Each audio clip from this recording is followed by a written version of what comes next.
Hai semuanya, balik lagi sama Jalan Sarjana. Bukti arkeologis nggak pernah bohong ya. Hewan fantastis ini nyatanya pernah hidup berdampingan dengan para pembangun piramida sebelum akhirnya lenyap selamanya dari muka bumi. Mau tahu ada apa aja? Hai aku Jenny, yuk kita bahas. Nomor 5. Bluebug.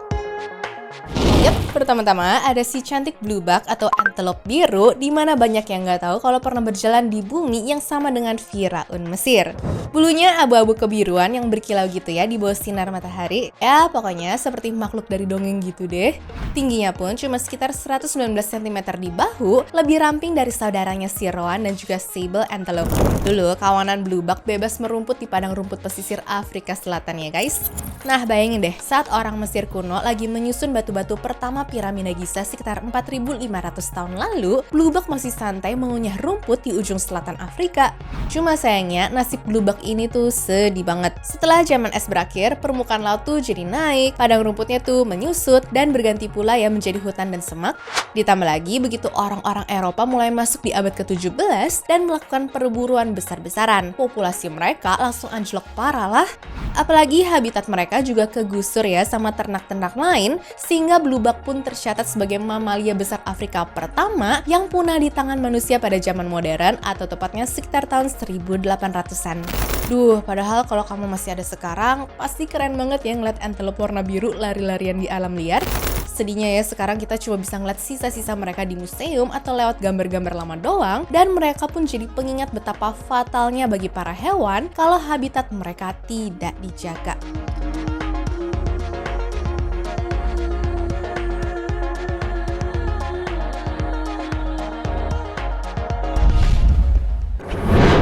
Nomor 4. Gajah kerdil.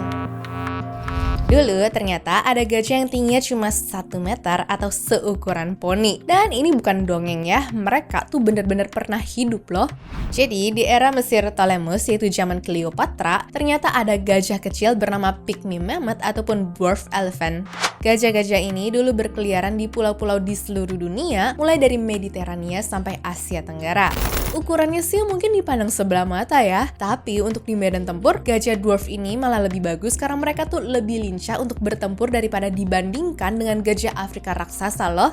Nah, tapi kok bisa sih seekor gajah yang sebesar itu jadi semini begini? Jawabannya ada di sebuah fenomena bernama insular dwarfism ataupun kekerdilan pulau.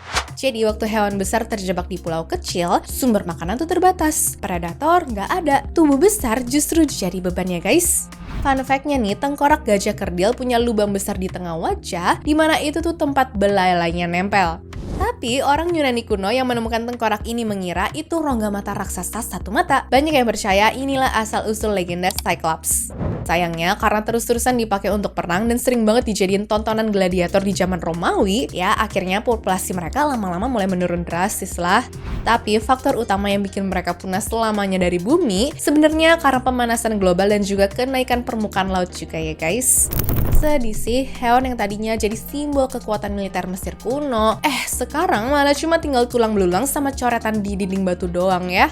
Tapi coba aku tanya deh, kalau gajah kerdil ini masih ada sekarang, kamu kepikiran mau pelihara nggak?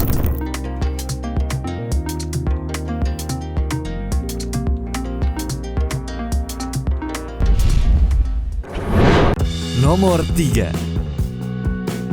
Singa Barberi. Buat mata orang awam, sebenarnya kalau ngeliat singa pasti terkesan mirip semua kan? Tapi singa Barberi yang kalian lihat ini sebenarnya singa asli yang jadi inspirasi patung Sphinx di Mesir loh. Ciri khasnya sendiri ada surai hitam tebal yang tumbuh sampai ke perut seperti ini ya. Dan di Mesir mereka sebenarnya dijunjung banget gara-gara singa dianggap sebagai simbol kekuatan Firaun. Bahkan nih saking spesialnya, mereka sering dipelihara di halaman istana sebagai lambang kekuasaan loh.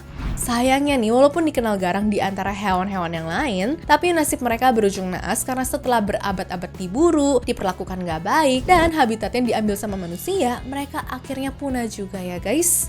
Ya, denger-denger sih seorang pilot Prancis bernama Marcelin Flandrin secara nggak sengaja memotret satu ekor berberi lain dari pesawat saat terbang melintasi pegunungan Atlas.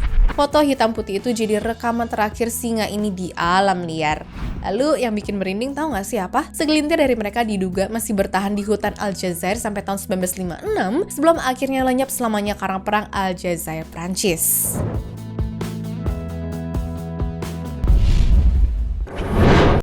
Nomor 2. Bubal hartebeest.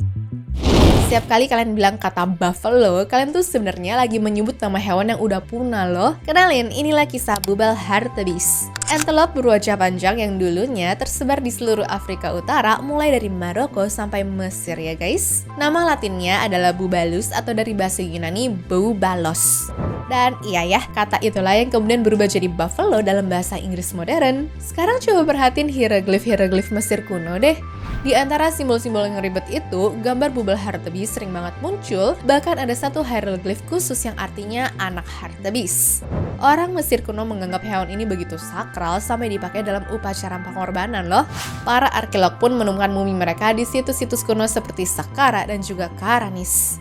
Bayangin berarti guys, ada hewan yang dimumikan setara manusia terhormat. Makanya dari sini banyak orang Mesir kuno yang percaya kalau antelope berwajah panjang ini dianggap sangat suci. Sayangnya waktu masuk abad ke-19 semuanya itu berubah ya. Ketika Prancis menguasai Aljazair, tentara kolonial membantai kawanan demi daging dan juga kulitnya. Di tahun 1917, seorang pemburu di Maroko aja nih bahkan kabarnya membunuh 12 dari 15 ekor terakhir yang tersisa di alam liar loh. Bayangin deh seegois apa mereka, nasib terakhirnya pun bener-bener pilu. Seekor betina bertahan hidup di kebun binatang Jardin des Plantes, Paris ya guys. Dia tinggal di sana selama 18 tahun, sendirian tanpa pasangan, tanpa kawanan, dan pada 9 November 1923, dia pun mati. Dengan begitu, menutup ribuan tahun sejarah spesiesnya hanya di sebuah kandang kecil di Eropa aja dong. Gila ya, dari dihormati sebagai hewan suci sampai mati kesepian di kandang begini dong. Kalau menurut kalian, manusia bakal belajar dari kesalahan ini atau enggak sih?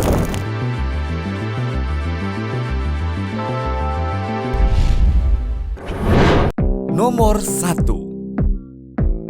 Aurochs. Sapi liar raksasa bernama Aurochs yang awalnya berjumlah ribuan, lalu ratusan, dan berakhir sampai 0 di bumi ini sebenarnya dianggap sebagai legenda atau nenek moyang dari semua sapi modern yang kita lihat sekarang loh. Eits, cuma badannya tuh jauh lebih gede, dimana menurut catatan Julius Caesar, ukurannya tuh hampir sebesar gajah. Gila ya? Hewan ini pun sebenarnya udah lama banget jadi ikon budaya manusia loh. Di Mesir kuno, Aurochs itu digambarkan di dinding-dinding kuil sebagai simbol kekuatannya para dewa. Di Babilonia, sosoknya menghiasi gerbang Istar yang legendaris. Bahkan lukisan gua dari zaman SD Eropa pun menampilkan mereka. Pokoknya di mana ada peradaban kuno, di situ ada Aurochs. Tapi manusia juga lah yang jadi penyebab kejatuhannya ya. Perburuan, perluasan lahan pertanian, dan penyakit dari ternak domestik perlahan-lahan menghabisi mereka. Di abad ke-17, kawanan terakhir cuma tersisa di hutan Jaktoro, Polandia dong guys. Dari 50 ekor di pertengahan abad 16 menjadi tinggal 4 ekor di tahun 1601. Dan pada tahun 1627, Aurochs betina terakhir di dunia mati karena sebab alami di hutan itu. Fun fact-nya nih, tanduk Aurochs jantan terakhir yang mati di tahun 1620 nyatanya masih disimpan sampai sekarang di Museum Royal Armoury Stockholm loh. Jadi kalau mau ketemu sisa terakhirnya, kamu harus ke sana ya. Dan gosipnya nih, banyak ilmuwan yang mau ngehidupin mereka lagi karena dianggap penting banget kehadirannya untuk ekologi bumi. Namun gimana nih pandangan kalian? Anyways, cukup sampai di sini ya guys video hari ini. Sampai jumpa di video selanjutnya. Dah.